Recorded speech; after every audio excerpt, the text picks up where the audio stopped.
Murder, arson. What? Do you have chewing gum? It's so dumb. Did you bring enough for everybody? Well, I didn't know there'd be so many people. I would have brought some orange.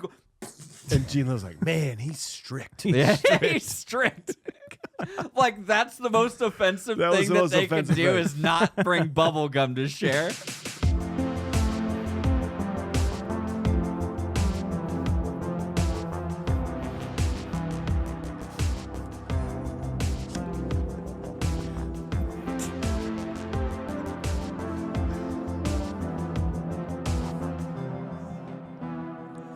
Well, hello there, and welcome to a brand new episode of the Confused Breakfast Podcast.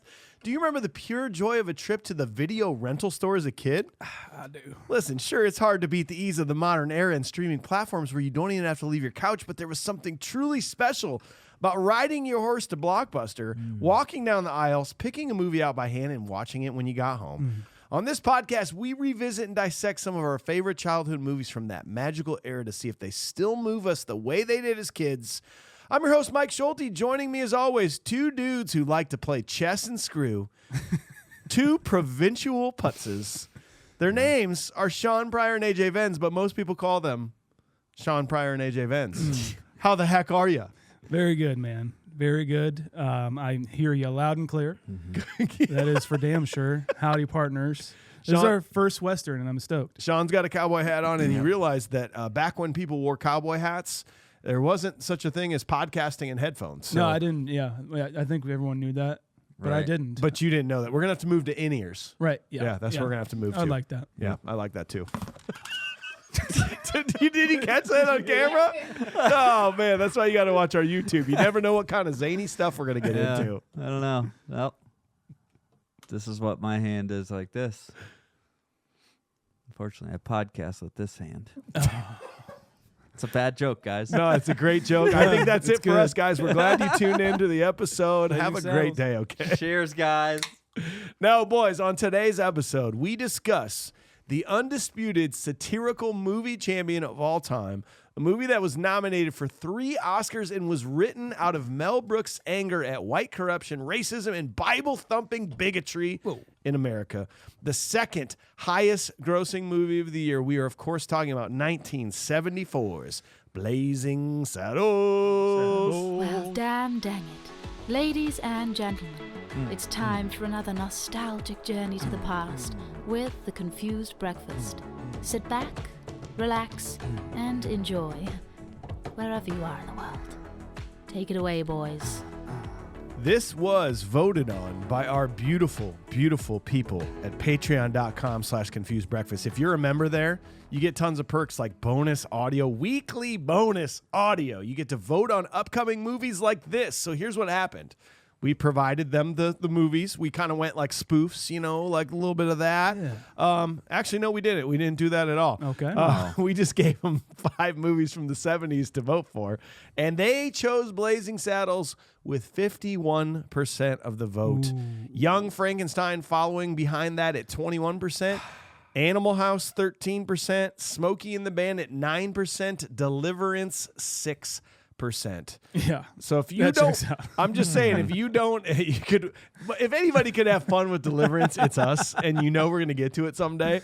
But listen, if you don't agree with that and you want to be a part of this conversation, patreon.com/confusedbreakfast is where you get to do that. Also, another great perk is these bonus monthly audio episodes. They're on Spotify now. You don't even have to listen in the Patreon app. You got your own little separate little paywall thing that you can get behind and listen to our stuff. So check that out, boys. Summer of 70s is approaching the end. And we got to dive into this. If you are new to this podcast, we're going to be reviewing Blazing Saddles scene by beautiful scene with a modern eye. But in order to do that properly, we got to talk about it with pure and utter nostalgia. AJ, tell us the first time you saw this movie, what your thoughts were, and what your nostalgic rating was. I was always a huge Mel Brooks fan. Comedy movies like this were a staple in my family. Now, mostly it really started with like Robin Hood Men in Tights, but then there's also all the other greats like, you know, Leslie Nielsen movies, Zucker Brothers movies like Hot Shots. You know, when you have like the Naked Gun movies, all that good stuff. So it was a staple, and it wasn't until obviously later that I really saw this. I didn't watch this movie when I was as young. I think I ended up actually seeing it with a buddy of mine who he was a movie buff, right? And I stayed the night at his house, and we were like, oh yeah, let's watch like Young Frankenstein, which I saw. And then he's like, have you ever seen Blazing Saddles? Oh, you got to see Blazing Saddles. Oh. So then, oh, God. Blazing Saddles. Have you watched The Bear yet? Oh, dude. so good. We've been doing that our whole lives. What are you doing tonight, bro? Give me your phone. Give me your phone. Give me your phone. I'm going to set you a reminder. No one's ever done that to me. No, I'm going to start doing it. No, but so... Luckily, I had plenty of Mel Brooks knowledge going into seeing this for the first time when I was in middle school. Okay. You know, definitely was caught off guard by the language, but still loved it, and I appreciated it for what it was, although I didn't like it as much because it was like old. It was an old movie. So, that's an old movie, but it's still kind of funny. So I'm going to go ahead. I'm going to give this a 7. Just a 7. 0.01. Oh God. 7 more. Hold on. Give me a second. I got to type that in. There's more. So guys, you know, there are those movies where the first time you see it, you're blown away, and it's a 10. It is right off the bat. First time you see it. There are the movies that you see the first time and you're like, yeah, I don't like that. I'll probably never watch it again. And your mind changes the next time you see it. Mm-hmm. Then there are those movies that you're just basically a huge piece of shit who should never have a movie podcast because you haven't ever seen. I've never seen Blazing Saddles. Man. And I don't know why, right? So, because I do like Mel Brooks. Like, yeah. Like, I love it. I just don't know why. Maybe it's because, like, is this ever on TV? Not really, right? I don't think this was... Which is how I did consume a lot of my movies at a younger age, was like TBS and Comedy Central and stuff. So I guess I just... Why would I rent Blazing Saddles when I can rent Three Ninjas Kickback or something like that? We now return to Blazing Saddles on WGN. Yeah, right? No, it's not going to happen. We'll resume after the Cubs game's over. So I'm slightly embarrassed to say that I have never seen this, but that has been the beauty of this podcast I'm leading the pack. This is now the 19th movie I've never seen that we've done. And so far, some of the movies I've never seen have become some of my all-time favorites. So we'll see about this one. Yeah, we always say it, man. We don't judge with that kind of thing. You can. You know, if it's your first time with the movie, I think that's a beautiful thing. You actually feel cool, like, wow, Mike got to watch that for the first time. Yeah, absolutely. I can't wait to hear your assessment of it. I first watched this movie with my dad and my mom. They had touted it as like their favorite funny movie and like the best comedy of all time. I don't remember a single bit of it other than the farting scene making me laugh, and then my mom always said that her favorite line is, "We don't need no stinking badges," and I'm like, why is that funny? It's not funny. I have no idea why is that funny. Yeah. I didn't really get it at the time, so I'm gonna give this movie a whopping 4.59. 4.59, guys. That's pretty low on the nostalgic meter. For us, that is a 5.8 on what we've done, and that's going to be bottom 15, right? So that's going to fall right below Stand By Me, right above Twister is where that's going to fall nostalgically. Okay. I'm just saying. We got to go. We got to go. So we'll see if that changes. So first thing we got to do is we got to strip away that nostalgia. We got to learn all the pertinent, important details of the movie. Shaun, what do you got on this Here one? we go. Produced by Michael Hertzberg. Written by Norman Steinberg, Andrew Bergman, Mel Brooks, Alan Ugger, and Richard Pryor. Cinematography by Joseph F. Baruch. He also did The Towering Inferno and my favorite Christmas movie of all time, It's a Wonderful Life. Cool. Yeah. Music by John Morris. Winter of 50s coming up. Nice. Yeah. Edited by Danford Green and John Howard, directed by Mel Brooks. Cast: Cleavon Little, Gene Wilder, Slim Pickens, Harvey Korman, Madeline Kahn, Dom DeLuise, Robin Hilton, Jack Starrett, David Huddleston, and Mel Brooks. The original conceit and script came from one of the writers, Andrew Bergman. Originally, the script was called Tex X, and the project was to star James Earl Jones and have Alan Arkin direct.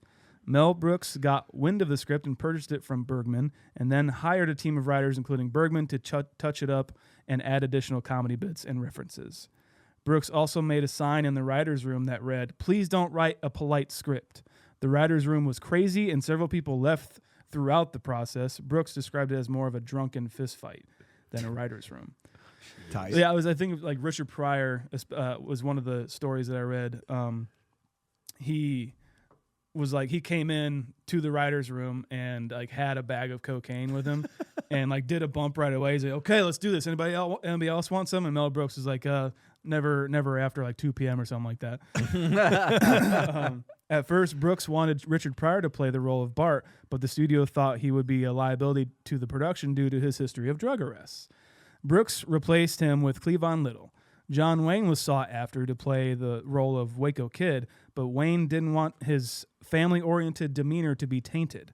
Gig Young was cast in the part, but due to withdrawal from alcohol, the actor passed out on his first shot, and Gene Wilder was flown in for an emergency to replace him. Weird to think he wasn't the original choice. You know? Yeah. No, I think he offered it to Gene Wilder, and he didn't want to do it because I think he was actually working on Young Frankenstein. At the time, Gotcha. and wanted to complete that.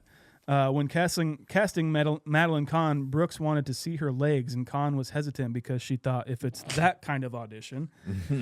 Brooks assured her that it was for the screen test purposes only and that he was happily married. Yeah, you probably want to assure someone like that. Yeah. Also with John Wayne, he said, "No, I can't let this." Like he obviously got the satire portion of it. He's like, "I can't let this taint my big husky man, Western man. I'm a do all good guy, you know." But he did say, "I'll be the first one in the theater when it's released." Okay, I like that. Filming began on March 6, 1973, and during the production, Brooks would be hounded by Warner Brothers about the content in the film, namely the gross use of the N-word. Richard Pryor and Cleavon Little would defend Brooks about this complaint, claiming that this is the essence of the movie, to satirize the blatant racism of the period and of the period they were trying to portray, as well as the era they were filming in 1973. Brooks asked Pryor about the word, and Pryor told him, "Well, Mel, you can't say the word, but the bad guys can say it, and they should say it." Brooks also had final cut in the film, so that was another factor.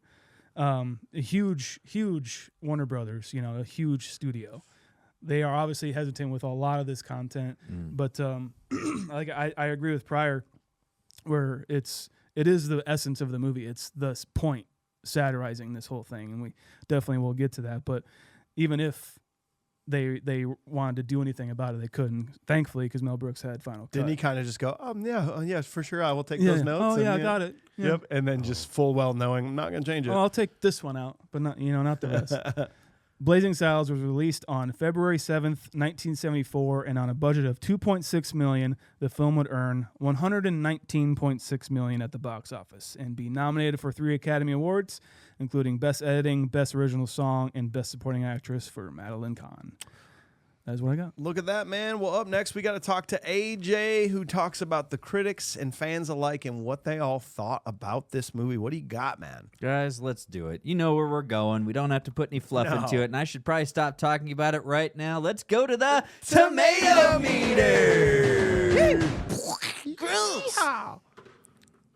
Compliment your Schnitzenfrugen with a 90% certified fresh. You know where 90 puts you of all the movies we've done? That puts you tied with Reservoir Dogs and Raising Arizona is where that pops you. Wow. Okay. Just throwing it out there. It's great. Audiences came in at a 91%, and the IMDb is 7.7. Jeez. 9. I don't think that exists. I don't on think IMDb. no. There's they ever made nothing it with a 9. I don't think. That's going to tie 7.7 ties with Princess Bride. Greatest movie of all time. Wow. Right? Just throwing it out there. The greatest movie of all Just time. throwing it out there. There you go, guys. Let's just start at the top. Roger Ebert of Chicago Sun-Times had this to say, 100 out of 100. Ooh. It's a crazy grab bag of a movie that does everything to keep us laughing except hit us over the head with a rubber chicken. Mostly, it succeeds. It's an audience picture. It doesn't have a lot of classy polish, and its structure is a total mess. But of course, what does that matter? Well, Alex Karras is knocking a horse cold with a right cross to the jaw. Yeah. I mean, right? Yeah. I love it. It's a fine line that Yeah. you got to walk, and he walks it. It does. It absolutely does. Adam Smith over at Empire 100% agreed with 100 out of 100. Nice. Stands next to Young Frankenstein as Brooks' best movie, and of course boasts the god of all fart gags. Oh, we'll get there. It's very true. I gave this. I wanted to just find like the lowest critical rating on this that I could. It was Time Out London. The staff was not credited, probably because they knew they were wrong afterwards. 40 out of 100, 4 out of 10. Oh Lord, says the preacher, in a suitably grave voice. Do we have the strength to carry out this task in one night, or are we just jerking off? Maybe Mel Brook should have asked himself that question about this movie. Wow. Got him! I like to take a line of dialogue from the movie and just put it back on him. With his own joke, I got him. Back at you, Mel. What do you got to say about that? All right, let's do a couple. It's like Twister if they would have had the tagline be like, "It sucks." It sucks. They saved themselves. They're certainly living in the suck zone if they thought this movie was a good idea. Yeah. Got him. This movie's a blazing mess. Yeah. It's More he's- like blazing bag of poop. Yeah. Got him, Cherry. 1 out of 10. Phil Hill had this to say. Awful movie. Slow and childish jokes. January 8th of 2022. I think I must be living in some kind of upside down world. This movie is terrible. So bad we had to switch it off after 45 minutes despite paying to watch it. The pace is pedestrian, acting wooden, jokes childish or just offensive. Clearly much of it must have been ad-libbed because no one could write such awful dialogue. What in the world does anyone see in this film? I'm shocked. I've noticed over time of you reading these reviews that your reviewer voice is similar to Zoolander talking about how he models. Just like very stuck up and very, self-absorbed even maybe. It might be Zoolander who wrote that one. Oh, okay. Yeah. 1 out of 10. Enough of the bathroom humor. This one will really let you know how educated this guy is about movies. This is Fred Loper in 2021. All he had to say was, this movie, along with The Big Lebowski, are two of the worst, most overhyped movies of all time.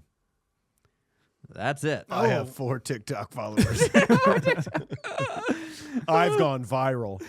I've gone viral like twice. How many views? 1,000. Dude, I got 4,000 on my last Cool, man. thing. I don't know if you've seen it, but And I I do follow- really, follow. really short movie reviews. Yes. Just one sentence movie reviews. Yep. Sucks. Yeah. And my TikToks are me just reading my one-line movie reviews Yeah. It's going well. with no video. In the dark. No, they're all in the car. let's just face it. They're They're all all in- in, they're My all in wife the driver's doesn't let me seat. TikTok when I'm at home, so I have to do it. They're in the all car. they're all in his driver's seat with fake Oakleys on, and he's White. probably driving White he's, Oakleys. He's white Oakleys. Yeah. I had to and specify. He's very white too. Yes. And he's in his Dodge Ram pickup, whatever, you know. Fitted hat with the hat going over the tips Yeah. of his ears. Yeah. And he's got the bottle cap remover built into the belt. Oh. Yeah. Oh yeah. But his sandals also have those. They're not sandals. They're dudes. That Dude man- crews or whatever.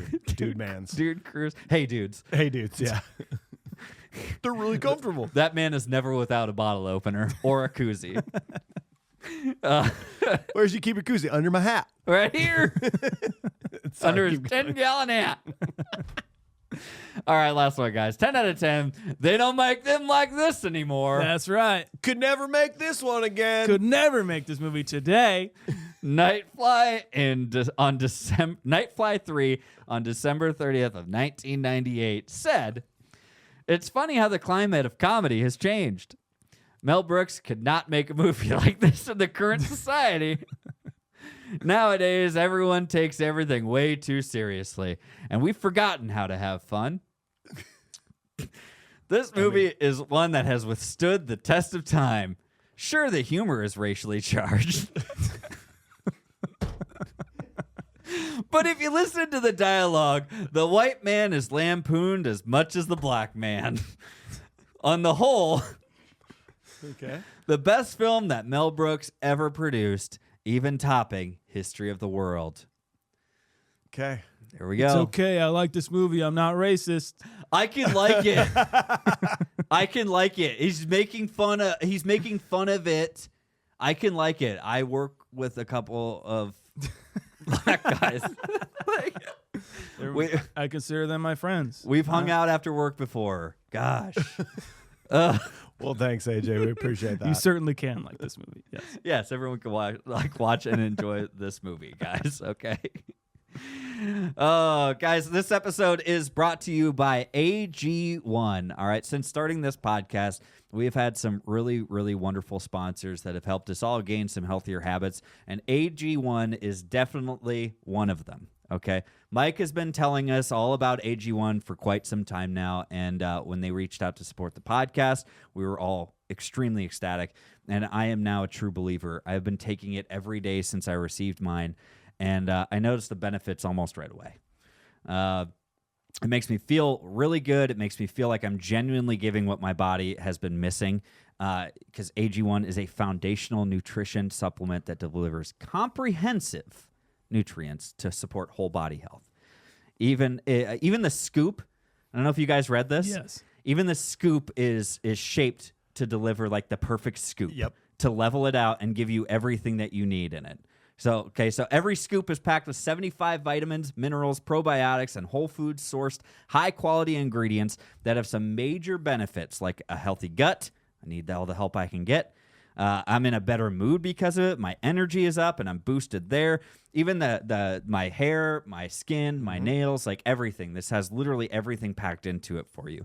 I even took like a little golf trip over this past weekend. Take the packets with and you? I had the to-go packets. Yes, Nice. buddy. On the road, guys. So we were at a golf casino trip, and I did not have to miss out because I had those trusty AG1 single servings. Yeah. Man, it was awesome. So if you guys want to take ownership of your health, try AG1 and get a free 1-year supply of vitamin D and 5 free AG1 travel packs with your first purchase. Go to drinkag1.com/confused. That's drinkag1.com/confused.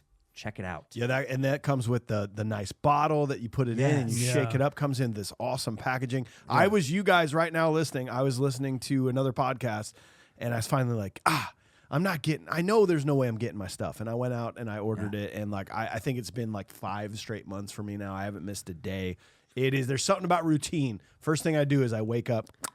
Boom. Yep. It's First what thing I I do do. every single day. Yes. First thing I do is I go and I get my cool shaker bottle. Yep. I use the scoop with that cool tin they give you and everything too. Man, it's a whole kit that they give you, and it really makes you feel good. Like the moment I take this first thing in the morning before I have my coffee, I don't do anything else. I drink this first thing in the morning, guys. It's so good. I've been wanting to like kind of try and replace my daily cereal intake bro. in the morning, Yeah. and I think this is going to do it eventually. I take it straight in the morning as well, and I feel fantastic throughout the Yeah. day. Oh, yeah. I am so excited to have this with us. Hell yeah. Read it one more time, man. Tell the people. Yeah, guys, it's drinkag1.com/confused. Drinkag1.com/confused. You got to check it out, please.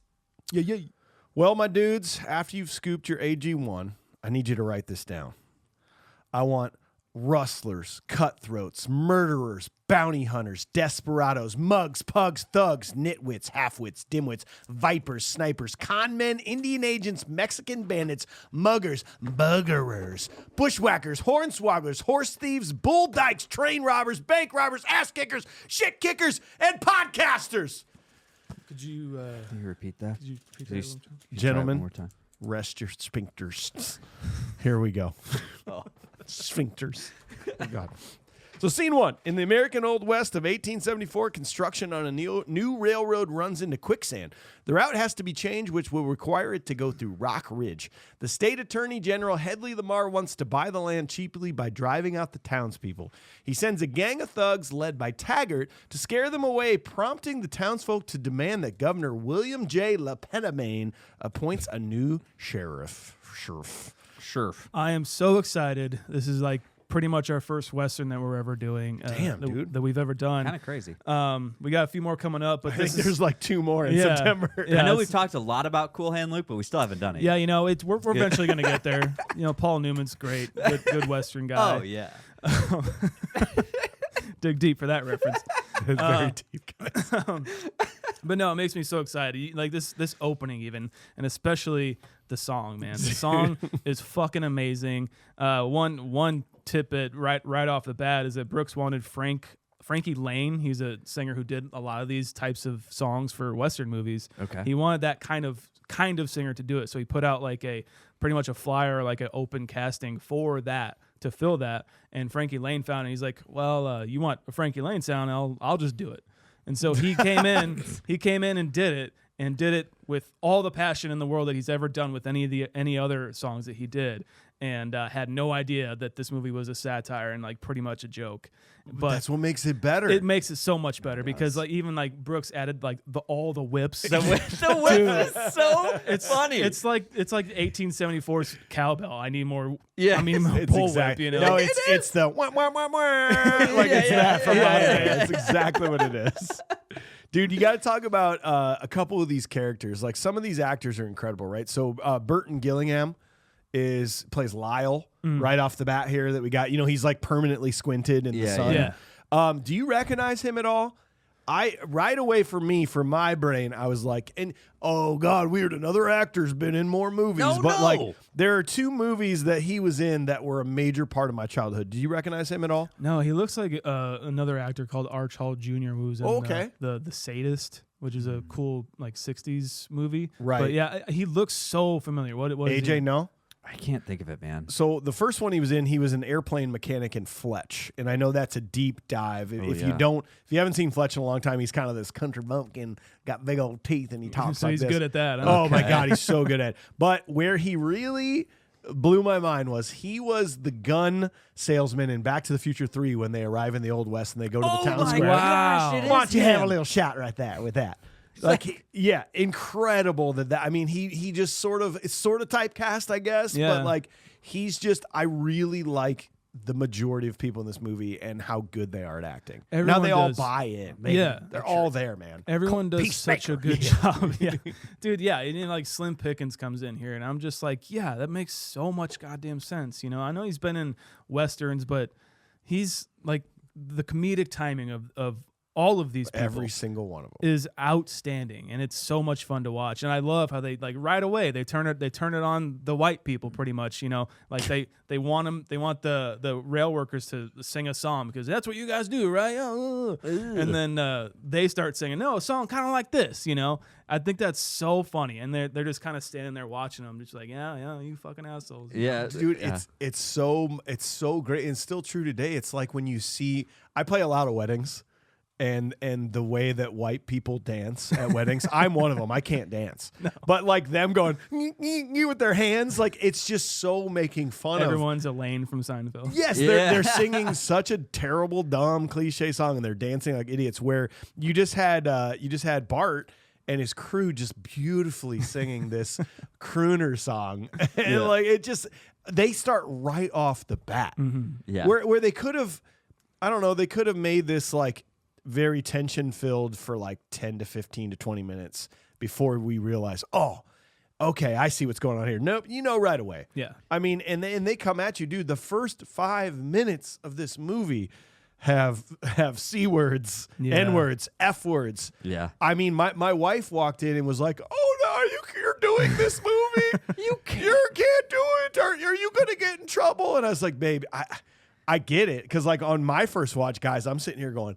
yeah, it's tough. I know. Wow. Yeah. But he like, I don't know. Is it sort? I want to ask you, Shaun. Is this sort of like Tarantino, right, with Django, where like how do you feel? because they like I feel comfortable with this, and I hate to say it, like I feel like I know what he's doing, so I'm like, okay, I'm gonna go with this ride. Is that sort of like Tarantino? And also to give you a double-sided question, they couldn't make this movie nowadays. Didn't they just make it with Django? Like pretty much, you know, isn't Django pretty much this movie nowadays? It seems like it. You know, it's like obviously hard to listen to these things, but they are the antagonists, and like even Pryor said, like when the bad guys say it, they need to mean it, you know, and it needs to be like part of their vocabulary if we're gonna believe this, you know. And then on top of that, it's being satire.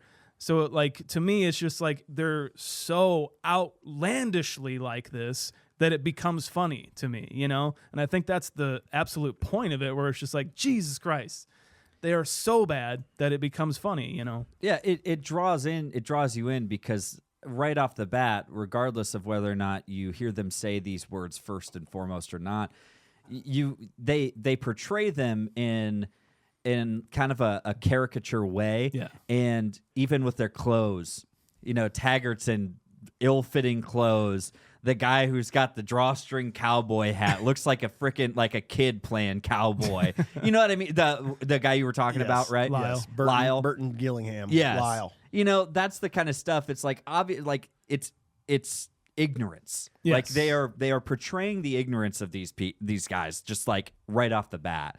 And there is something that you know right away what they're getting at. And I think you need to know right away, or Yeah. else I don't know if this ever would have gone anywhere. Yeah. It's like, I got to know where we're going with this. Are we all comfortable in this? Like, we're good, right? Okay, Yeah. cool. Yeah, and I do like just even like the down home cooking seems like of filmmaking with this, where like they have that cart, you know, and then, like they start off with the cart, and you can tell they just put the camera on the It was cart probably because it's shaky as shit. shaky. They didn't Yeah. have a drone Yeah, to use, so exactly. They didn't have track delay, so they just used the track that was already there, you know. It really is. It's Mel Brooks, and what I love about Mel Brooks is he is so happy to make a live action cartoon. yeah. It's really what he does. But that's like, what- and then he takes it and elevates it to a place that a cartoon would never go with like his dialogue. Yeah. But that's what, like, I love that they're making, like, you're talking about Western, Shaun, your side we're getting into it, but I feel like there's two different ways to look at Westerns. There's like there's like the Tombstone way of like modern day, make me a really good dramatic Western. Revisionist westerns. pretty Yeah, okay, much. cool. But then there's the shitty, like 1930s, 40s, Spaghetti 50s Western. spaghetti Westerns that like I don't like. I think it's glorifies a terrible time in our country of like, because I told you I was a Native American literature studies, so like the Wild West was just a terrible time in our history. But they just like, it is a cartoon. Yeah. But we made it seem like Wild West. Like no, Yeah. no, it was terrible. It was It awful. makes you think like John Wayne, Clint Yeah. Eastwood, the Cowboys, Yeah. they're heroes and all this stuff. It's like, no, it was a really rough time. It Did you was guys bad. ever watch the show Hell on Wheels? Yeah. Great show. See, that's what I want to see. And that is it's apparently my understanding is just what I heard. Okay. Is that there is a good representation of Yes. like how it really was back then. It was dirty, it was disgusting, it was hard, and there was death around every corner. And that's really what it was. And for this to come out, for us to be able to see this, and it's almost like they make fun of it in a way, but they're making fun of like the honest truth. Like people are just getting killed for no reason, shooting people. Oh heck. Oh, heck. Yeah. Or the moment when they go and they're like, take the cart, go down the trail, check it out, or down the railroad and check it out. And then they're in the quicksand. Yeah. Is it just me? Or is the world getting taller? It's just like, and then they're just sinking out of the camera. It's like, that's a cartoon. Yes. But I don't know, but I hate it. But I hate it. Like they're just. You're absolutely right. That is a cartoon shot that you've seen before. Yeah. It is Roadrunner running out and then standing in midair and going, uh-oh. Yeah. Uh-oh. Yeah, they hold up the sign. We'll get to it later on. Candy Grant, that kind of, that kind of stuff. It's great. And that's what Mel Brooks brings to this and helps people understand right away Yep. that we're joking about this. Yeah. This needs to be made as a joke. I will push back and do a little bit. Spaghetti westerns is like Italian westerns mostly, and they were kind of also their Cool interpretation, yes, Cool hand. Yeah. their thank you. interpretation of more Americanized ideals. And like the Westerns, I think this is mostly spoofing is like the serials of like the 4 channels that were on back in the day. You know, there were like 50 Western shows back on in the day. They were just like, oh yeah, the woman is in the kitchen because that's where they belong. And it was that kind of shit that they're spoofing, as well as the plight and racism of those as well. Right. No, that makes sense. Do you think spaghetti westerns were more like honorary in their creation, or were they like making fun of? They were just like they're like it's a weirdly different thing. They're just like kind of on their own. Like most of like Good and the Bad and the Ugly is just kind of on its own. They are saying something, but they are Italian filmmakers doing it. Right, right. So it's a weird subset. It's like the giallo of slasher movies, pretty much. Okay. I don't know what that is, but okay. Oh, but, Look it up. no, you're absolutely right though. Like the death of how bad it was back then is just made funny. Like the galley, the hanging galley right outside that then they got a noose around the horse's neck and also the guy's neck. It's ridiculous. Like and you don't. That's what I like about Mel Brooks for the most part is, okay, so guys, I'm going to come clean here. The first time I saw this movie, and I'll point those moments out, I was going to give this like a 5 after my first viewing. I was like, I don't see it. Mm-hmm. And a lot of it was because I just didn't catch it. Mm-hmm. He doesn't really, like, he beats you over the head with it, but he also doesn't. It's weird. You have to really pay attention to hear some of those jokes, or to see some of the stuff that he's just kind of like, it's over there. It's back there. He puts it on screen, and he doesn't necessarily point everything out to you. Yeah. He draws you in, but he doesn't point everything out to you. The hangman is dressed like a medieval hangman. Yeah, it's amazing. And It's like literally like a Igor or Igor. I got yes, master. Well, I'm pretty filled up today. I got a full schedule. I could maybe work. 2 of the other guys are homesick with the flu. Yeah. Like, that's pretty awesome. Hanging a guy in a wheelchair is Yeah. the best, man. I fucking like they finally got Franklin. You know, we finally got to see it. Got it. Thank God. It's that the ridiculousness is what I come for a Mel Brooks picture. Yeah. No, I agree, man. What'd you think about seeing David Huddleston in this? You know, because I honestly had never seen David Huddleston being the Big Lebowski in the Big Lebowski. I had never, ever seen him in anything else. And I know he's been in a lot of stuff, but I never knew it. And that man, he's a very handsome, charming man at this point in his life. He's a big fella on screen, but I also, when he's giving his little speech to the town, I just wanted him to be like, strong men also cry. Strong men also cry. That's all I wanted from him, because it's a great speech in the church. Yeah. And I felt like it needed that a little bit. Oh, yeah. Yeah, I know. Funny that somebody made a Big Lebowski reference and he's in both of these. Yeah. FYI. That is weird. What do you mean? One of the reviewers. One of the That's right. reviewers. Yeah, there you go. Maybe he just likes David that. Huddleston. Yeah, maybe he's just a big fan. I'm a big fan too. Yeah. All right. We did it last episode, but my favorite guy.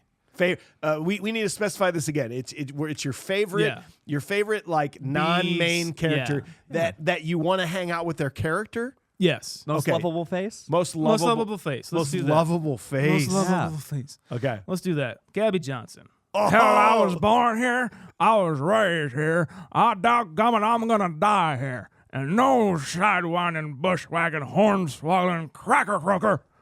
You're going to ruin my biscuit cutter. What? And then David Huddleston is like, now who can argue with that? Oh my God. It's one of my favorite scenes in this movie. I love that performance so much. It's just like, and then like the timing of it when David Huddleston stands up, I was like, and who can argue it? It's perfect, man. It's just, like I've been saying, it's just ridiculous. And, but also it's sending up this kind of person too, you know? This kind of mountain man that's the one of this He's the town, cliche you know? dude, yeah, the cliche old prospector. If that were made today, Will Ferrell would play that part. Yeah. Oh, sure. Like that's who that is. Yeah. Well, just let him do the most outlandish thing he can think I'd of be at the more moment. worried about coyotes if I were you. Yeah. Remember that? You guys ever see that one? No. So if you haven't ever seen it, there was a Saturday Night Live skit that never aired with Will Ferrell. He was an old prospector Okay. that came in to help the army, like look at some backcountry, and they didn't air it because no one could keep a fucking straight face. It's just Will Ferrell just destroying Jimmy Fallon and like Horatio Sands. Like they can't even deliver their lines. It's not possible because they're laughing. So Will Ferrell has pots and pans banging all over him in a prospector hat. Watch that sometime. I don't know. You know who I'm picking? I'm picking John Hillerman. He plays one of the townsfolk guys there. I'm sorry, I didn't write down his name. He's obviously. Oh no, he's Howard Johnson. He is Howard Johnson. Okay. He was. If you recognize him, this is a very interesting fact. He was in Magnum PI. That's how most people know him. With that, that TV show. Oh yeah. You recognize. He's got a really cool voice. But where I remember him was a movie called Up the Creek, and I think I've mentioned it in this. It was like a whitewater rafting movie for colleges. Oh yeah. But what's weird is he plays the dean of La Petamine University in this movie. La Petamine. Like obviously a nod to his role in this movie. Oh. La Petamine. Governor La Petamine. Okay. Yeah. The name of the university is La Petamine. Oh, in gotcha. Up the Creek. If that makes sense. Okay. Yes. I've always loved his voice. He just seems like the coolest guy. Yeah. And he's got that one flavor of ice cream. I kind of want to hang out with him. Did you guys notice like in the credits or at least like the casting bill that everyone in town is named Johnson? Oh, yeah. Yes. The board behind him. Yes. And I think that was a thing, by the way, in the past where everyone went by their two initials. Yeah. I think that was a thing for a period of time. H.R. Johnson, D.A. Johnson. Oh, yeah. Just a bunch of dicks. It's just a bunch of fucking dicks. That's fun. Yes. It's just a bunch of dicks. Do you also think it's like an inbred kind of thing? Like is what they're kind of implying. It could be. Man. It could be. This episode is brought to you by Rocket Money. To do what we do means having subscription services is a must. Even with my extensive inventory of DVDs, Blu-rays, and VHS, I don't own everything, all right? Say if I wanted to watch Mystics in Bali, but I don't own the DVD. But one streaming service will let me watch it for free with a 7-day trial. Well, I watch the movie, and being the forgetful Lucy that I am, I completely forget that I signed up for a reoccurring bill every month. That's where Rocket Money comes in. Rocket Money is a personal finance app that finds and cancels your unwanted subscriptions, monitors your spending, and helps you lower your bills, all in one place. Most people think they're spending $80 on their subscription, when in reality the number is closer to $200. Jeez. When you're signed up for so many things like streaming services, you used to watch the one show or free trials for delivery you don't use. It's so easy to lose track of what you're paying for. With Rocket Money, you can easily cancel the ones you don't want with the press of one button. No more long hold times or annoying emails with customer service. Rocket Money does all the work for you. Another thing I like about them so much, and a cool perk, is that they kind of negotiate lowering your bills for you. Whoa. If you want, you can just like press a button and say it, and they're like, okay, we're on it. And I guess they go talk to them or whatever. Wow. I love that you can kind of see your net worth, which is kind of cool, which is like, you look up celebrities and like, oh, they're worth this net much. Worth? I am worth $100. They let you know if a bill has increased or decreased. I just got this the other day that Mid-American, our gas company, raised it for like 50 cents or something like that. And it's like, it's not that much, but it's cool to know. That's kind of fun. Stop wasting money on things you don't use. Cancel your unwanted subscriptions and manage your money the easy way by going to rocketmoney.com/confused. That's rocketmoney.com/confused. rocketmoney.com/confused. Dude, right. I signed up after our last episode. It was like the easiest thing I've ever done. And it's like one of those things where just you touch the surface of, and it's like very beneficial. Yeah. But then there's so much below. There's so much more. I got it pretty much to cancel all my subscriptions that I didn't have because I didn't know that I had them, and I saw all this other stuff, and it's amazing. I also signed up. I'm also signed up for it, and so it was tracking my internet bill. And I will tell you right now that because of this app, I am now switching over to a different internet provider that's literally going to save me $30 a month. Wow. Because of this. wait, you used the app that you heard about on Confused Breakfast and saved that much money. And then yes, that's exactly correct. Okay. Because I literally found out that my bill has kept going up over the past like 8 months, and it's slowly gone up over time. And now I explored my options, and now I'm going to a different provider because of it. See ya. Yep. Thanks, Rocket Money. Deuces. Rocketmoney.com/confused. confused. Scene 2. Headley persuades Lapetamain to select Bart, a black railroad worker who is about to be hanged. Lamar believes a black lawman will so offend the townspeople which will result in him taking over the town eventually. With his quick wits and the assistance of drunken gunslinger Jim, the Waco Kid, Bart works to overcome the townsfolk's hostile reception. Okay, so Mel Brooks as his governor, he just comes in, guns a-blazing with what he does, and I feel it like is what he does, isn't this it? is pretty much, I think I have to imagine that this is pretty much how signing bills goes in the real government, with just like I think it is. this like skeleton of a person who is just barely alive, and the person next to him is like literally signing the bill for him, and like, oh yeah, do this, and he just like has a pair of tits next to him, Cool. I have to imagine that's what it's like. Yeah. I think it is. I think there was a small disclaimer. You can, if you pay attention, you can see it, and it says, although the names and events have been changed, or the names and people have been changed, the events are actual. This is actually how it went down. I did miss that, but yeah, okay. it's there though. You got to squint, but it's there. Well, I'm glad I was pretty accurate on that. You got to look cross-eyed, just like he is, so you can see it, but it's there. It's Work. Hello, boys. work. Fucking paddles, dude. It's defective. It's so great too. Nobody's off. That's what I love about Mel Brooks. That's what I love about comedy in general, is that just like nobody's off limits, right? Like so even just the jabs at government, like you said, showing how shitty this is, and then him even saying we have to protect our phony jobs. Yes. Yeah. That's literally what government is. It's phony jobs. That everyone's like, I'm 97, but I need to keep this job. I need to keep this job. Politicians are just good talkers, and that's all they're good at. Yep. They don't care about anything else. Eventually, they aren't even that. Yeah. Because they can't talk. They just pause randomly. Not to name names or anything, but every once in a while you just stop mid-sentence. every now and again, you just look like Franklin the Turtle. We're fucked. We're so fucked. Well, listen, if you're mad about us talking about said person that stopped talking, you're gonna be mad about this entire episode. You're gonna be mad about this whole episode. It's fine. Yeah, you know who we are. There's nowhere to win.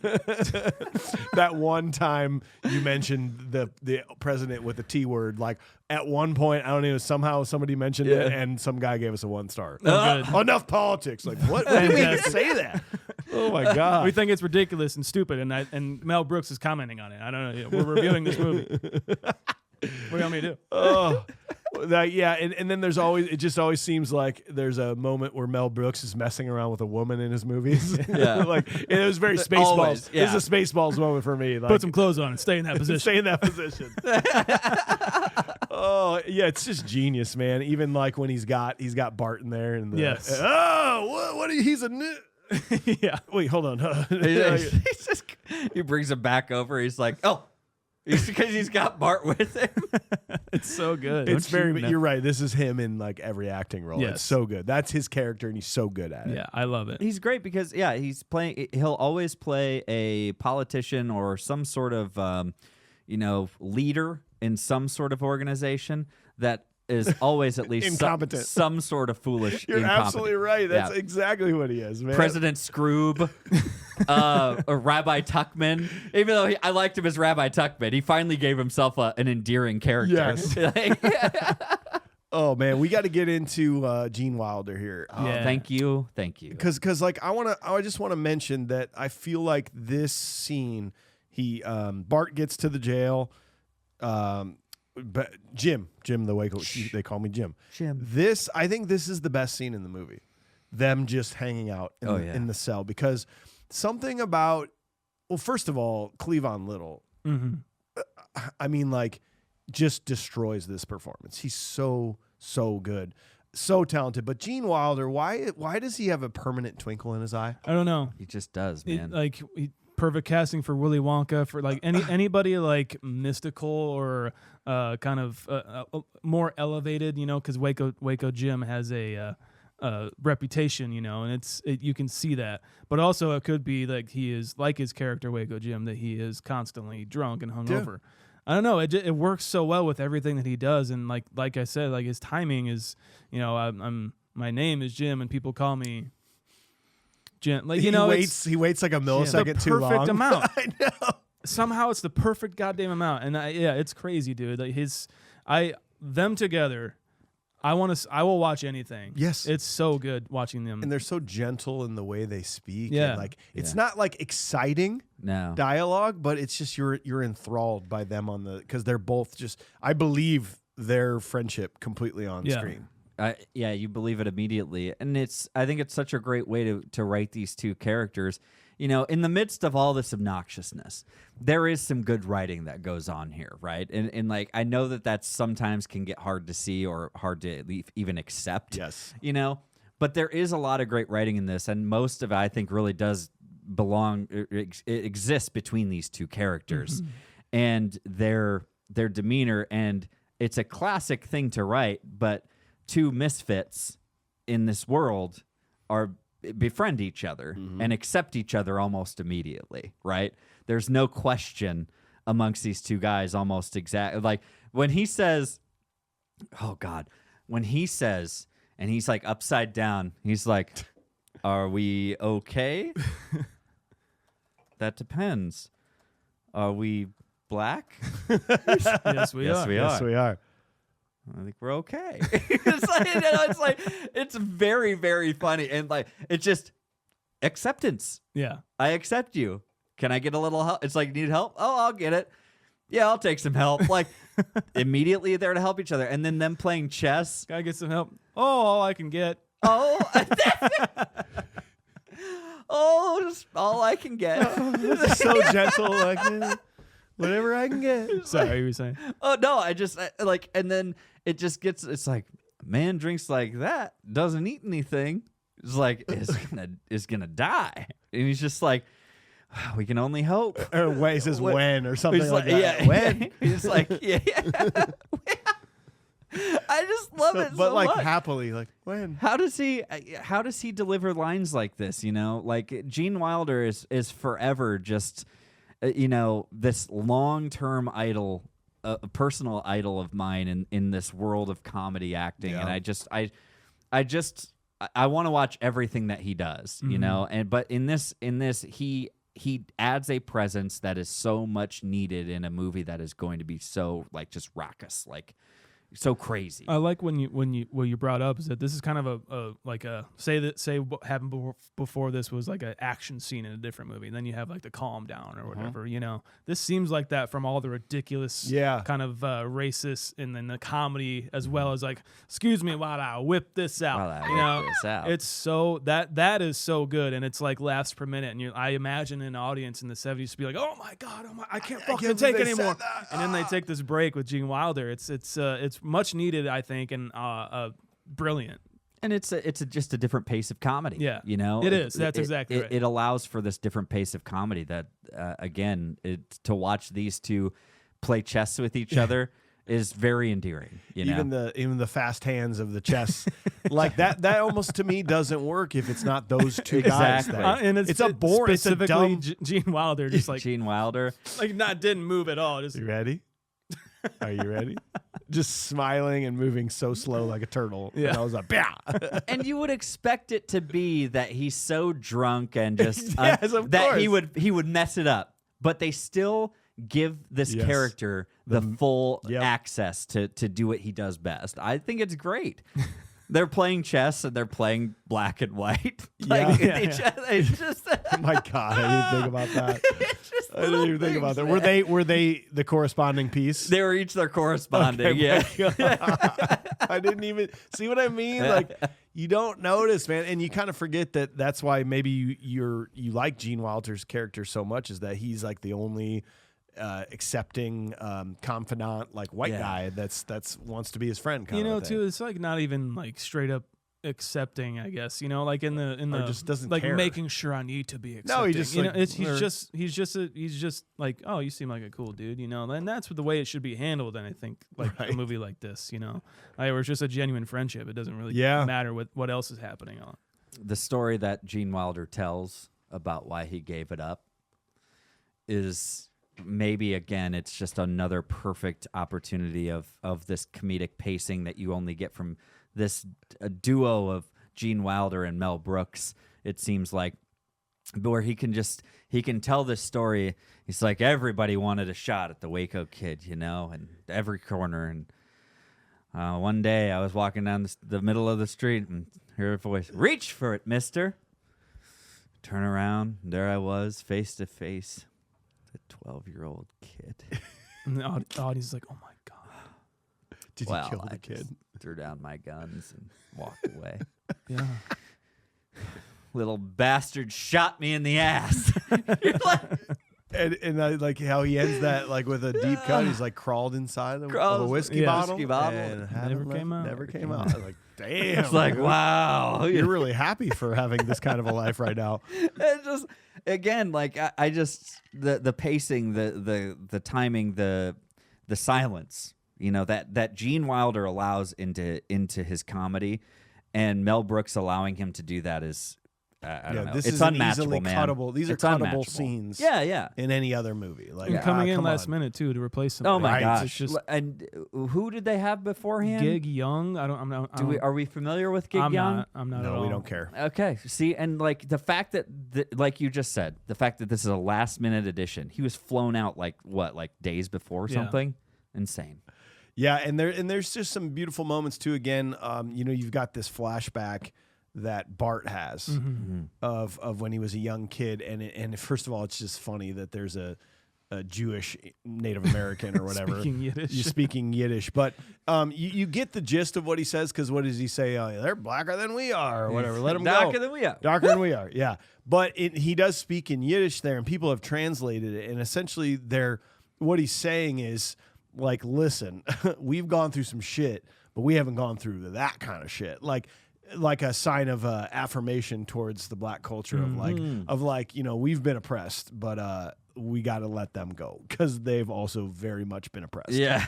And I did that. Like, you don't need that kind of a nod, but it's cool because those are two different cultures that have gone through some terrible things. Heinous shit. Yeah. And there's like a mutual respect there, like, don't worry. But I also love you're laughing. Then he's like, so we formed our own circle. We formed our own circle. So the little sped up shot of the horse. It's so dumb. That horse is going silly. like a mile an hour. Yeah. Speed it up.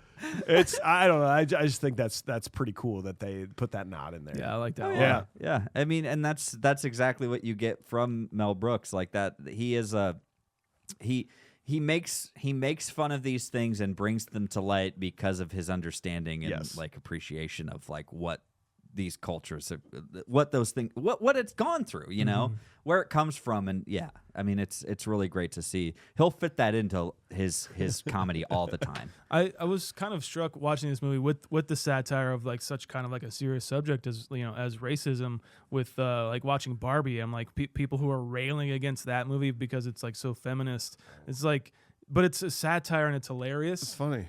Like it reminded me of the same thing where it was just like it's sending all of this ridiculousness up. It's putting it on a pedestal, but also like fucking like making a fart noise over it or Some some people shit, don't want that, It's man. exactly what's going on. It's like setting up the milk bottles on top of that pedestal so you can throw baseballs at it. Yeah. It's like that's what's happening inside the movie. That's why you bring these things to light so you can have commentary around them. Yeah. That's what these types of comedy does. Yes. That's what it does. Some people don't want that shit. Yeah. Don't bring it into the light. Yeah, don't want to talk about it. You don't want to talk about it. And I don't think that that's the right approach to take, with it. You should have conversations about it and listen to all the sides of it. Yeah. Well, scene 3. So Bart defeats and befriends Mongo, a henchman sent by Taggart and Lyle to kill Bart. Headley then tries to send Lily von Stoop to win him over. After her performance in the saloon, Bart ends up seducing her at her own game. Shaun, it's time. Okay. I know you want to talk about this. The farting scene. Yes. I know you want to talk about this. Of course I do. Tell me all about the farting scene. From what I know, that it's like the first fart ever in cinematic history, and not only just one fart, it's a group of farts. And I think it's amazing. And I knew that Warner Brothers was not having it with this scene and like wanted him to cut it. And he's like, no, because it's funny. And even to this day, man, Still funny. to this day, it's probably the most funny thing that's ever going to happen in anybody's life. If someone farts, It's always funny. It doesn't It's matter. never not funny. And then, maybe Mel Brooks made that happen for us. I don't know. The fact that they all take turns standing up it just makes it even funnier to me. Is that? Did you ever have fart machines? Oh yeah. Oh, like the ones they sold at see Spencer that, Gifts? yeah. That's what this reminded me of. Like, Yeah. you'd lose a game in lunchroom and you'd have to put it in your bag, and somebody would walk by with a remote outside your class and just go. Yeah. Like, it's never not funny. It's stupid and it's stupid, and because they're eating beans and shit too. Or it's like, you want some more beans? Oh, I don't think I should. You know, Coffee and beans. I think you boys have had enough. Yeah, they're just eating beans and bread. Beans and bread. That'll do it. That's just what's going down. because like Mel Brooks is also like, he's seen all these westerns that he's sending up and making fun of like this, you know, and all they do is eat beans in those movies. He's like, beans make me fucking fart. Yeah, Wouldn't it be funny? So I don't know why it'd be realistic as well. yeah. He's basically I don't know what doing to what say. we do on this podcast. He's like, can you imagine all the fucking farts Yeah, that was exactly. going on around those campfires? We The should put it in the movie. methane? How mind blowing is it that they never would let you have a fart noise in a movie until this? It's crazy. Unreal. I mean, it's 50 years ago. Yeah. So I mean, I guess kind of, but also like, really, a fart noise? Yeah, I don't know. You wouldn't let that be in a movie. John Wayne never farted. Maybe Guess not. some weird like Italian Federico Fellini movies with just like fetish fart movies, if those exist. Fetish farts? I've never seen them. Well, apparently that's what lepetamine means. It means like fart maniac. Like in a loose translation of French. I'm pretty sure that's Are what you it means. serious? Yeah. Fart mania. Yeah, he's like fartomaniac or I something thought like I- that. Flatulence, crazy flatulence guy or something. I thought it had a much worse like hidden No, meaning. lepetamine. No. I like that. I do too. I man. gotta do some lepetamine a little bit later. I tell you that. AJ. What's a pederast? Shut the fuck up, AJ. Shut up, Donnie. What Donnie, about please? What about the scene of the movie for me though? Bart goes out and tries to talk to the townsfolk, Yeah. and immediately zoom, time watch, he's back in there. This is again Gene Wilder and his magic, where Gene Wilder's having the speech with him, and apparently that last line was like ad-libbed, or Cleavon Little didn't know he was going to say that, morons. And his laugh was genuine, which is the same Believe it. laugh that I had. Gene's or his character Jim saying the exact same thing we were all thinking. They're fucking idiots. They're morons. Like, and he just says it so bluntly to him that he just like, and they just keep it on him. They're like, "This is perfect." It's beautiful, man. It is, dude. It's so so good, good, man. to see that genuine reaction and have the same genuine reaction. I imagine, I did as well. It's magic, and I love that they kept that in. And Mel Brooks is just like a genius for realizing what he had with this. That even just thinking about, I'm gonna think about that, and that's gonna bring a smile to my face. Yes. Just I love thinking about that. them, and then they say cut. They're like, "Dude, did you just say that?" And he's like, "Yeah, I just thought that'd be funny." And they're like, "Well, we're keeping it." Yeah. But it's so true as Yeah. well. Like at the same time, We got Mongo Yeah. Yes. coming into this now. Who's like an old NFL player or something like Yeah, that? that's- What was his name? Alex Karras. or Karras. something, Okay. I Yeah. think. Yeah. And I mean, the guy is he's just massive. Beast. And they just take all the physical comedy that they can, like as far as they can with him, from him sticking his head in the fire to him riding in on a bull. And I didn't understand the thing of like the yes, no. Did you read about it? I didn't hear about, like, I didn't understand it. No. Apparently, like school buses back in the day used to have a yes and a no Passing? for passing. Okay. Like definitely pass the bus on this side. Don't pass the bus on this side. Oh That's my gosh. fucking Okay. Just referring to him as just a giant bus. He's just a bus. Like, that's all they were doing. And then obviously he gets off and he's like, "You can't park that bull there." He's like, whoosh, just a cross punch on the horse. So it's good. so stupid. Yes, it's and dumb. I love it. It's one moment away from being like, this is the dumbest movie I've ever Yeah. seen. But How- it's not. And Mel Brooks just knows how to skirt that line. He knows how to take it right to there somehow before it goes somehow too far. And everyone else would say, "No, that's too far, Mel." Everyone You else can't punch a horse. you can't Pete is do going to be that. all over our ass. What are you talking about? You know what I mean? Like, but he just has this way to go about it. And then again, it's more cartoon, hilarious humor of him walking in with the candygram, right? Yeah. And we start to see this comedy, the comedy from both sides of things, of all these amazing, the direction, the characters, it's all blending together. And he's like, well, looks like somebody's had a change of heart. And he puts on his gun. He's like, oh, no, don't do that. If you shoot him, you'll just make him mad. And he's like, like, what the hell am I supposed to do? What was I supposed to do? Candygram for Mongo. Candygram for Mongo. Mongo like candy. The hardest Candygram part for was Mongo. inventing I'm the Mongo. candygram. Yeah. Getting that outfit from 20 years later. Yeah, Amazon one day delivery Prime. Yeah, that's right. And him pushing the piano against all those people, like, it's just funny. Holding them all back. Like, it is. It's just, it's silly humor and everything. It's very funny. And, these are the movies that critique themselves as much as we try to. And I don't know. It's brilliant stuff, man. I think that Mel Brooks is doing several things at once, obviously. I think he's doing, like, obviously commenting on racism, and being a ridiculously fun movie and a good comedy, but he's also making a good Western. Like, It's actually pretty good. it's a Western movie. There's no ifs, ands, buts about it. It's like it's pretty much Rio Bravo. I think there's John Wayne in that as well, where they are kind of holed up in a jail for because these townfolk are trying to get this one prisoner or something like that. And it's with Gene Wilder and Cleavon Little in this jail. It reminded me a lot of that. But he takes care of the genre that he's in, as well as sending it up and making fun of it as much as he can. But he's also slapping the face of Hollywood, I think. Yeah. I think because Warner Brothers is like, you can't do that, you can't do that. He's like, I don't give a fuck. I'm gonna do it. I'm gonna put a Looney Tunes kind of score in this one scene where they're probably like, don't fucking put that in there. He's like, it's going in. I don't care. I think it's him jabbing at the Western genre is slapping studios in the face, and I fucking love that. And I also think that he's making a great Western at the same time. Yeah. And I can't love that enough. I think he's doing so many things. It's incredible. Having Count Basie and his band out in the middle of the desert when Cleavon rides his horse in, like, I mean, it's just like, well, don't do that. Don't do. Okay, fine. Okay, it's great. All right, fine. And yeah, then you got Lily Von Stoop, right? Madeline Kahn. I want to just reiterate here again. The first time I saw this, I was just like, I'm not into this movie.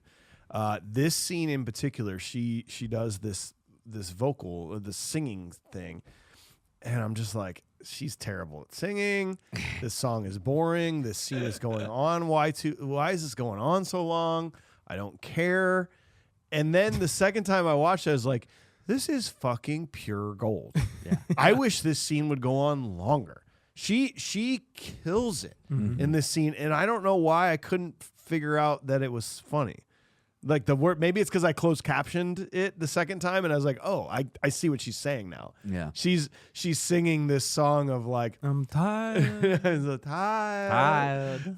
But like the men are like, "Oh yeah," like it's just again because then he starts to tackle even like feminism a little bit too. The song is basically, "I'm tired of your bullshit, man." Yeah, like Me Too before it was Me Too in Hollywood. I mean, because he's probably seeing all these things in Hollywood. Essentially, this whole movie was him like reacting to how Hollywood and the acting scene was to people of color and probably women too. Him just being like, what the fuck? The fact that Madeline Kahn came in to audition for him and was like, oh, it's gonna be that kind of interview. Like she just expected that.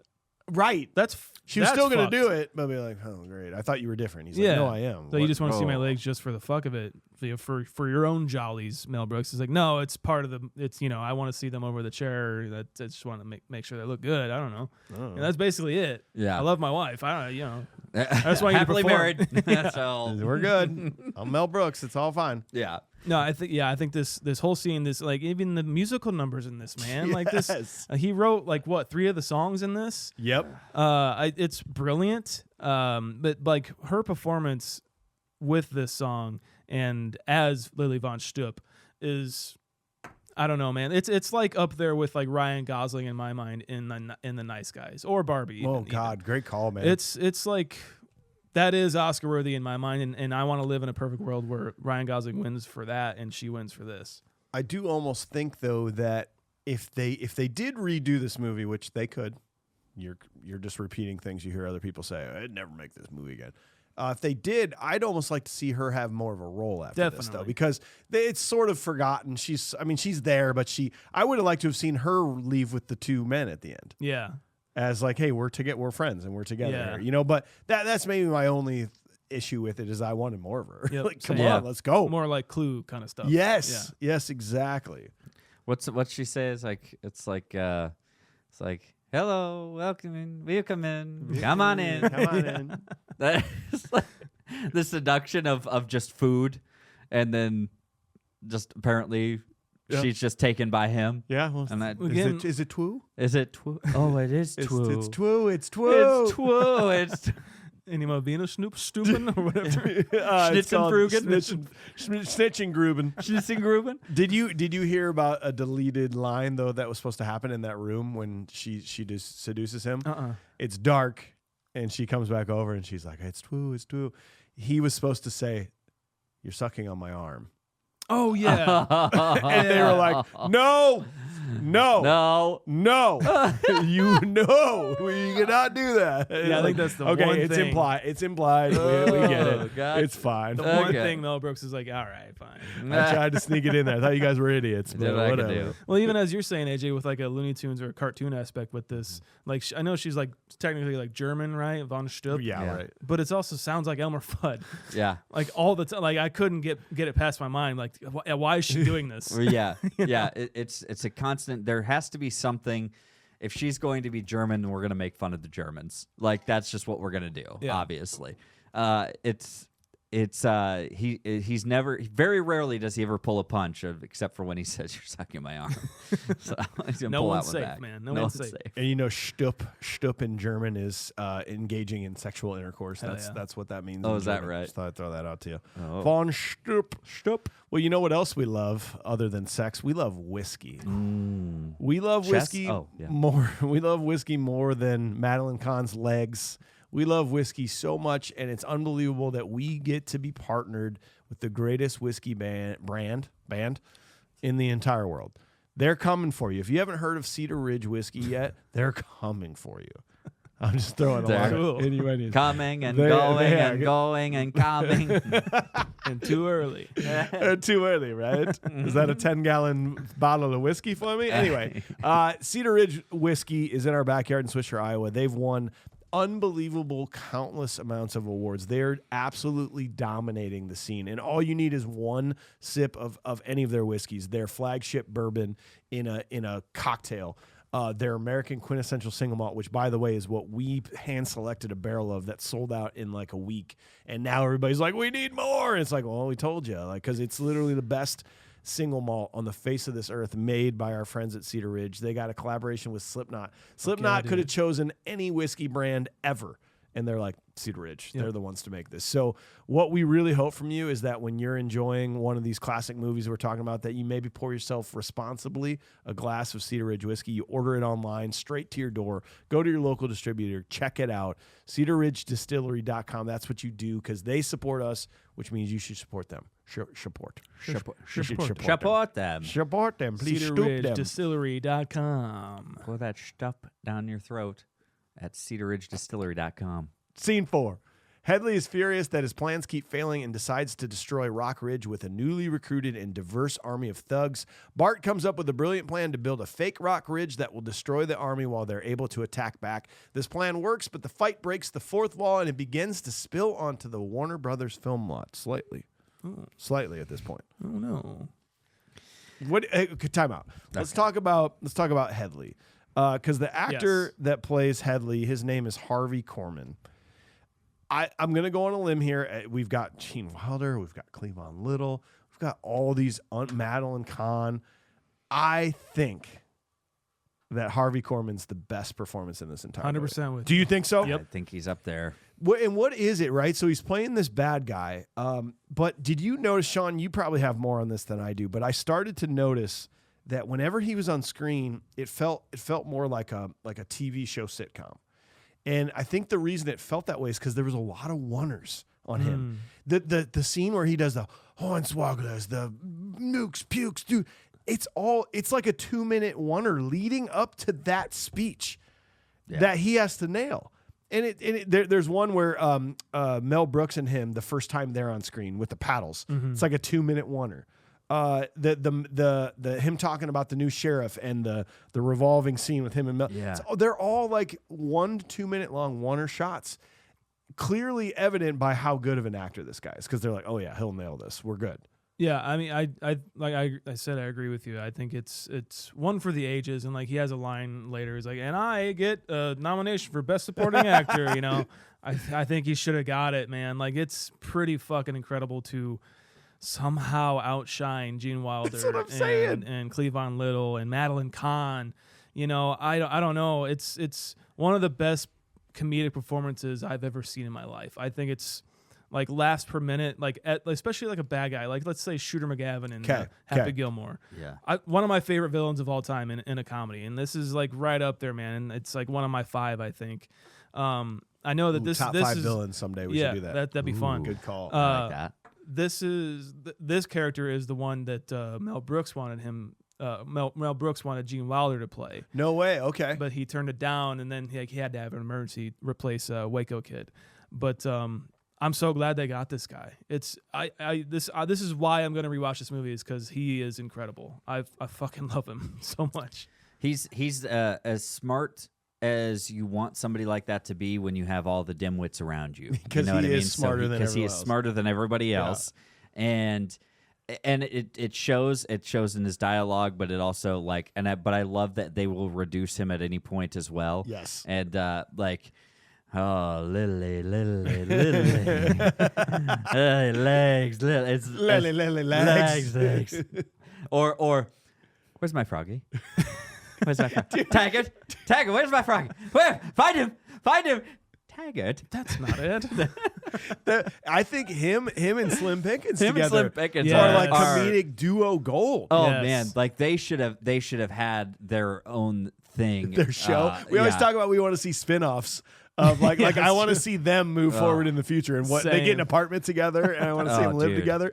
Even the bathtub scene is a bit of a oneer, and he splashes and all the soap goes up on Slim Pickens' face. Yeah. And he's still just like Still rolling. like because like they've already been shooting the scene forever that perfectly lands on his face and his hat, and he keeps going. Yeah. It's genius. It's so good. I think those are the things that get underappreciated in a movie like this, because it's going to be overshadowed by such silly, stupid things like begging for his froggy, and then having a conversation with his froggy. He's not truly Ribbit. evil because he has a frog. Yeah, he's like, I love froggy. Froggy love daddy. Ribbit. It's like Mel Brooks has a thing where evil people have to have childish. Yes. Like I didn't see you playing with your toys again, sir. I didn't see you playing with your dolls again. It's like that he has to do that. Did you see anything? No, sir. They're No, either sir. idiots, like his governor. It was not technically a villain, I guess. They're either idiots or act childish, which could be idiotic. you know? Yes, definitely. Yeah, I love it. If you had to pick a favorite line of the movie, would you agree with me that I think I laugh the hardest every time is Cleavon Little? All these guys are getting together, right? And there's the line. He's like, I got an idea. Hey, come over here. And he goes, where the white woman at? Oh, boys. Like that. I rewound that 10 times. I hit Cleavon Little's delivery of where the white woman at? Fucking lost my shit. It's so good. I think it is the line of the movie for sure. There's no doubt. It's definitely not badges stinking badges. Yeah, I don't know. I still don't get that. I don't either. I feel like it's a reference to something else, but I can't confidently say that anymore. But I also love that on the back of, because this is all I could think of, is that on the back of those like KKK members, or those dudes, it says "Have a nice day," like those grocery bags. I'm just kidding. I don't want that. Whoa! I want the KKK outfit that says "Have a nice day." Have a nice day It says on "Have it. a nice day." I just want to hang it up. I don't want to wear it. Not the hood. Sorry, guys. But it I thought you were doing punchable face. Like, that checks out. Well, no, you went that's the other way. problem. It says "Have a nice day" like takeout bags. Yes. Like that's what it's funny to me. Like a Chinese takeout bag. Those always said "Have a nice day" on them, and that's what they put on is those bags. like very funny to me. It's pretty funny. Dude. Yeah, well, it's I don't know. There's nothing that's ever going to come through in his movies that is like this blatantly racist. He's gonna have Ku Klux Klan members like on his they're gonna be there. But then he's gonna make a joke out of their ass. That he's not really gonna even really tell you. That he's not even gonna tell you that's there. He's just so like. Then if somebody goes, "Wait, you made him wear a fast food wrap," he's like, "Oh shit, I didn't know Oh that." man! Oh look at that! Isn't that weird? Joke. Oh man! Takeout, huh? I like when they're coming up to Headley and they're Hetty. Hetty. Headley. They're telling him like, what's your credentials, pretty much. He's like, Headley. I like R word, murder, and R word. It's like you said R word twice. Like I really like R word. I like that one. Fucking crazy, dude. But then the guy that comes up, he's like, yeah, I stampeded some cattle. I was like, what's so evil about that? Through the Vatican. Kinky. And that's when he has to sign it, and they're like, "Oh, we got to get the Yes. told you to wash your hands to get the blood off from the cross." See, it's coming off. Yeah, it's coming up. I told you to wash your hands after cross burnings. Oh my god! And like nobody's safe. I love the dig when he's like, he goes, "This is gonna be our plan, but you have to let our friends, the Chinese and the blacks, you have to let them help us, and then give a piece of land after this is all over." And they're like, "No." They're like, "Okay, fine, but not the Irish." Yeah. It's just so no. I mean, because dude, in reality, like I don't want to make this sound like they're even close, but I mean, the Irish when they first came over here were very looked down upon. Yeah. People like they were the ones that did the work that like the Chinese wouldn't do on the railroad. Yeah. And so they were definitely a category of people, and now we all wear green and go, "St. Patrick's Day." It's all fine. We celebrate their culture. Yeah, right. Isn't that strange? But yeah, I mean, I love it that he even got that little jab in there. He's like, Yeah. not the Irish. And everybody's like, no. And, like all the black guys were like, oh no, not the Irish. I feel like that's what they were doing. I thought that was funny. I like when they get to Cleavon's friends, pretty much, and they're all stoked to see him. He's like, I thought you was hung. He's like, they was right. They was right. That's one of my other favorite fucking lines of this movie. I love his outfits too. I gotta He say, looks so good. like his outfits are so dope. Like he's got like corduroy, like almost like leisure suit style, like Western Looks clothes, good. and it looks dope. He like Gucci and he's got saddlebags. the Gucci dibs. Damn. Ooh, Here's a prop. Damn, Gucci saddlebags. I'll throw them on anything, even if it's over my shoulder. saddlebags. I'm gonna take I want a suit jacket that has big white letters on the back that says Gov. Gov. I feel like I could wear that to like a wedding reception or something like that. I'm gonna take Bart's hat. Ooh, that's a good hat. The first hat when he becomes sheriff. Yeah, that's like a good that kind of hat. tan yellowish hat. Oh, I that's like it. good. I like that. I like That's that good. hat. Ooh, yeah. Oh, we didn't mention the guy who says who's like, all right, give us your resume or give us your credentials. And he comes through and he says, murder, arson. What? Do you have chewing gum? It's so And he dumb. did you bring enough for everybody? Well, I didn't know there'd be so many people. I would have brought some more. And Gino's like, man, he's strict. Yeah, he's strict. Like that's the most offensive That was thing the that most they can offensive do thing. is not bring bubble gum to share. Oh my god, I love it. Like it's when they're in the at night and they're planning this like Yeah. kind of facade thing. I think my favorite line of the movie. I know I've said that like 5 times, but it's like I bet you're all wondering why I brought you up here in the middle of the night. You bet your ass. There's a lot of unison. Yes, that's one of my favorites. I didn't like a lot of them, but that one was Yeah. fucking amazing. What about the bullshit at the end? Bullshit. Yeah, it's Brooks. Yeah. I think my favorite moment was the moment like the preacher just keeps chiming in and shit. But he says, "Oh Lord, do we have the strength to carry on?" When he's and gonna make the complete shot? this?" Yeah, Yeah. yeah. Well, that too, yes. But it is the point where he's just like, "Can we have the strength to carry on through the night and complete the task at hand, or are we all just jerking off?" It's like Jesus. Jeez, bro. And then it's like he just won't shut up so Yeah. Gene Wilder can concentrate on that shot, man. You think he could squeeze one off and hit it from here? Oh, There's something about this. try. I'll give it a try. Sorry, there's something about this that I'm trying to figure out too, where I think there's something that he's trying to say about like I said, Hollywood, like they're building this facade and like building these sets pretty much to look like the town, and these marauders and these assholes are after them and they are believing it, you know. Yeah. I think there's something to be said about that. If someone could help me out, there's something there, you know what I'm saying? Like the facade of like Hollywood, you know, or just like, you know, being kind of like a paid actor and like kind of like a, you know, you're being whipped by a studio or something to do this and do perform. it overnight. Yeah, I don't know. There's something there. I want to try and dig deep on that sometime, but maybe I should have earlier. Well, I agree with you. I think there's something there. They build this up, and then I think this is, if you want to talk about best lines, I think my favorite line of this movie is at the point of that they set up a toll booth. Yep. Yes. And he says, "Has anybody got any dimes? Somebody's gonna have to go back and get a shitload of dimes." shitload of dimes. And that is just so stupid. Like, just ride around it. Yeah, I know. exactly. No, but we gotta go through this. Hey, toll. you gotta abide. We're lawbreakers, but we ain't breaking the toll booth. No. We need to fix these dirt roads. That's we right. do. We damn do it. need to fix these roads. We need these paths for our horses. Well, let's end this. So the final scene, the fight first disrupts a neighboring musical and then ends up in the commissary. Headley escapes and arrives at the Chinese theater to watch the end of the movie. Bart shows up and defeats him. Bart and Jim have saved Rock Ridge and decide to ride off into the sunset. To me, this whole ending is just like a further fuck you to Hollywood in general. Like, you know, like the facade of a movie is like, now we're going to break the 4th and 5th and 6th wall. They and just keep going. We're going to break every single wall that you put up, and we're even going to go watch our own fucking movie, you know? I don't know. There's something so fucking brilliant about that. I love it. I think everything in life deserves to be like kind of fuck you'd, I want to say, you know?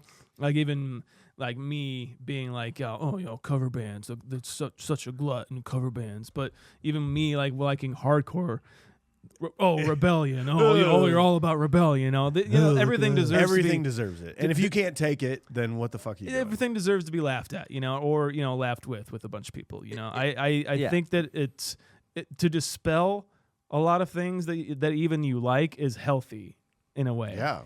There's a point of, obviously, another point where Mel Brooks just gets this is like, yeah, he's poking fun and all these. It's racially charged as far as like where the comedy comes from and everything, but at the same time, it has a point and it's meant to bring attention to some absurdity, and then like you say, everything kind of deserves this, not in the idea of you don't get to actually go and do this. Yeah. Okay. But at the same time, if you are going to throw your shade, like I'll use your example, if you are going to throw your shade at a cover band, then you deserve to be able, then you should be able to accept the shade being thrown at you. Exactly. Yes. And that's what it comes down to. And for him to be able to break a wall, literally, in the most literal sense, breaking the fourth wall, and then comes out and does that, and then he's not only doing that, he's also breaking into other sets and disrupting other people's performances, their productions, and then going and having the audacity to have his own characters go up their own ass, it seems like, to watch their own movie is hilarious. Yeah. It is. You're right. It's beyond breaking just the fourth wall. It's the fifth. It's the sixth. It's very funny and it's so absurd. I will honestly admit this is a point where it does get a little too much for me. I agree. But I feel like it's supposed to be exhausting, I think, at this point. I think this is what he does. He gets to a point where he's just like, okay, we've already got him. Let's just... Exactly. Just full throttle it, man. Just go. And he does it time and time again. And yeah, I mean, it's funny. There's a really cool moment that I read about when they do peel off. They all start running out of the lot, the Warner Brothers lot. And they a bunch of people go down the street. Some people go that way, and then they get in a car. Yeah. or Headley gets in a Headley car. gets or in the someone, car. Well, go back and watch it. There's just this old guy standing on the corner next to a mailbox. He's got like a bright sweater on. Apparently, he was on the set. He was just there, and somebody saw him. They're like, "You can't be here," and they tried to kick him out, but he like wandered back in, and he's just seriously just watching everybody going, "What the hell's going on?" so like they found it, and they're like, "All right, fine." Mel Brooks hunted him down and goes, "Sign this. You're in the movie." It's just watch him. He looks completely out of place as everybody breaks out of the theater. He is. He's just like, shit. Hollywood sure is different nowadays, It's a lot. man. Yeah. Wow. I remember westerns. Hey man, sign this. Whoa, what the fuck? Oh, I think it's like, why wouldn't you wrap this movie up any other way than just like with the bow of two new almost best friends just riding off into the sunset? And that nowhere special line. Oh, Why yeah. does that make me emotional? Yeah, I don't know. I've always wanted to go there. That's what I think, man. Is what I was saying about like just not taking things too seriously. You know, whatever. Like I said, whatever you're into, like hardcore, whatever cover band, whatever. Just don't take it too seriously. You know, don't take anything really too seriously. I don't think. I think there's something of merit to that, and just kind of seeing the fun in things. I think this movie is a complete representation of that, and maybe the ending line is just like, I don't know, I'm just gonna go somewhere. Yeah, whatever. Yeah. I like that. I like Who that. knows a lot. where they're going? Whatever. Yeah. It's fine. In the end, does it matter? You Yeah. know? So Exactly. That's the fun of it. So Well, boys, what do you think? Did we hit our limit of snitching gruben? Did we hit it? That's all I can take. 12 is All my right. limit. Well, we have dissected this with a modern eye, 50 years later almost. Yeah. And we got to talk about it. We got to give it our rating. AJ, I want to hear what you have to say about this movie, modern day rating, and what you got. I feel this way nowadays. I feel this way about most Mel Brooks movies, and this might be honestly because I've seen them so much in the past, because I know his formulas, and I know, that's what he does. He builds off of formulas, and he makes fun of formulas. There is a point in a lot of them, and this one is no different, that I do get a little exhausted at a point. And to honor him, I do think that it's on purpose in some points. I do think it's very funny. I think it's a little bit groundbreaking for the idea to include this so much, include such slurs, and to really put it out there so forthwith, just without even skipping a beat, and bringing it to light in a way that is semi-approachable. I'm not saying that it necessarily is, because it is still hard to watch, especially in today's light and everything. It's hard to watch still, to watch it get thrown around so flagrantly. So it's tough, but I still think that it has its place in the comedy world and the world of cinema, and I think that it is an important movie for tearing down some of these walls, like he tends to do in all of his movies. So I am going to go ahead and give this movie, I'm going to give it a 7.85. 7.85. Sometimes it sucks going first, doesn't it? Yeah, it does. You can have, from here on out, you can add some point and be like, I don't want to go first. Deflect. Only once a year, but you can do that. Okay. So save it. Sean, Well, you can do it whenever your you want. first letter Once is a year. A. You have to go first. It's alphabetical. It's like, always go Technically, first. I should go second, but Sean's up. Hey, what's up?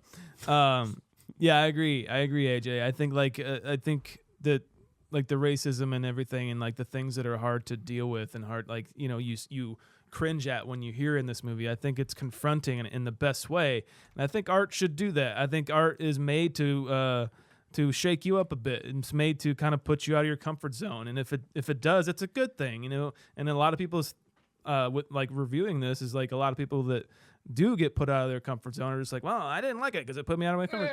So, well, maybe you learn something new, or you experience something that you haven't before, And I think Mel Brooks is, in making this movie, he's just like we said, breaking down every wall. He's like he's punk rock, to be honest. He's just like, fuck everything. I'm gonna do my thing, and if you like it, I don't really give a Me shit. and my friends are going to laugh at it. Yeah, it's funny to us, so I don't care. I do have to say, I think that again, it comes back to the point. It's not about being able to like say these things and throw them out in front of your face. It's the point is like it's a good thing that this makes you uncomfortable. Yes. Like, I don't think people realize that that the fact that it is something that makes you uncomfortable is a good thing, and then to be able to go one step beyond that, to be able to laugh at it because you understand what they're doing. Yes. Not because you agree with the sentiment or the idea, right?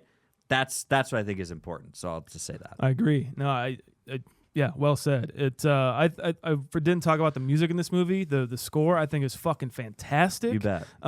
It's been in my head since I've started watching this movie again. All the performances are amazing, and it's Mel Brooks, man. I'm gonna give this as well as AJ 7.8. 7.8. So again, I had never seen this before. I watched it the first time, was ready to give it a 5. Just was like, yeah, whatever. Hasn't aged very well. Meaning, like, I didn't think it was funny.